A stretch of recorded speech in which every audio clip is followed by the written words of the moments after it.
بسم اللہ الرحمن الرحیم۔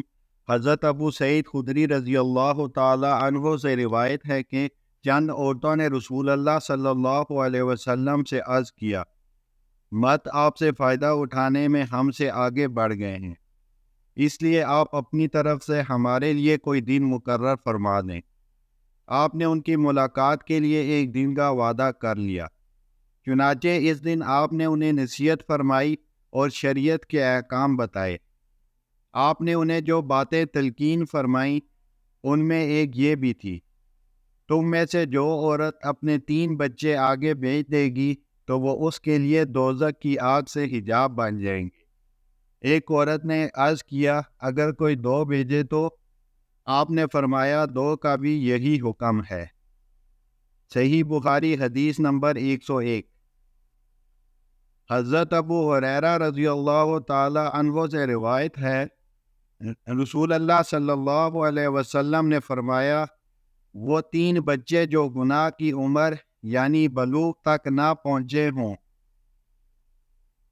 صحیح بخاری حدیث نمبر 102۔ ابن ابی ملکیہ بیان کرتی ہیں کہ نبی صلی اللہ علیہ وسلم کی زوجہ محترمہ سیدہ عائشہ رضی اللہ تعالی عنہا جب کوئی ایسی بات سنتی جسے سمجھ نہ پاتی تو دوبارہ پوچھتی تاکہ سمجھ لیں۔ نبی صلی اللہ علیہ وسلم نے فرمایا، قیامت کے دن جس سے محاسبہ ہوا اسے عذاب دیا جائے گا۔ تو اس پر حضرت عائشہ رضی اللہ تعالی عنہا نے عرض کیا، اللہ تعالیٰ تو فرماتا ہے اس کا حساب آسانی سے لیا جائے گا۔ آپ نے فرمایا، یہ حساب نہیں ہے بلکہ اس سے مراد اعمال کی پیشی ہے، لیکن جس سے حساب میں جانچ پڑتال کی گئی وہ یقیناً ہلاک ہو جائے گا۔ صحیح بخاری حدیث نمبر 103۔ حضرت ابو شریح سے روایت ہے، انہوں نے گورنر مدینہ عمر بن سعید سے کہا جب کہ وہ مکے کی طرف فوج بھیج رہا تھا، امیر گورنر صاحب، مجھے اجازت دے کہ میں تجھے وہ حدیث سناؤں جو نبی صلی اللہ علیہ وسلم نے فتح مکہ کے دوسرے دن بیان فرمائی تھی، جسے میرے کانوں نے سنا، دل نے یاد رکھا اور میری دونوں آنکھوں نے آپ کو دیکھا جب آپ نے یہ حدیث بیان فرمائی۔ آپ نے اللہ کی حمد و ثنا بیان کرنے کے بعد فرمایا، مکے میں جنگ و جدال کرنے کو اللہ نے حرام کیا ہے، لوگوں نے اسے حرام نہیں کیا، لہذا اگر کوئی شخص اللہ اور آخرت پر ایمان رکھتا ہے تو اس کے لیے جائز نہیں کہ مکے میں خون ریزی کرے یا وہاں سے کوئی درخت کاٹے۔ اگر کوئی شخص رسول اللہ صلی اللہ علیہ وسلم کے قتال سے جواز پیدا کرے تو اس سے کہہ دینا کہ اللہ نے اپنے رسول کو تو اجازت دی تھی لیکن تمہیں نہیں دی ہے، اور مجھے بھی دن میں کچھ وقت کے لیے اجازت تھی، اور آج اس کی حرمت پھر ویسی ہی ہو گئی جیسے کل تھی۔